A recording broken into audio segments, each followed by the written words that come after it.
এই নির্বাচনটা হবে চাঁদাবাজি, ধান্দাবাজি, মামলা বাণিজ্য, জমি দখল, দোকান দখল, টেম্পু স্ট্যান্ড দখল, এইগুলার বিরুদ্ধে।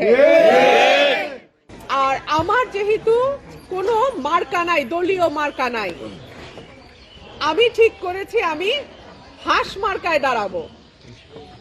আপনারা সকলে প্রতীক বরাদ্দের দিন এটা অবশ্য আরো বেশি পরিষ্কার হয়ে যাবে যে মার্কা কি দাঁড়ায়। তবে আপনারা এখন পর্যন্ত মোটামুটি যেটা ঠিক করছি হাঁস মার্কাতে দাঁড়াবো।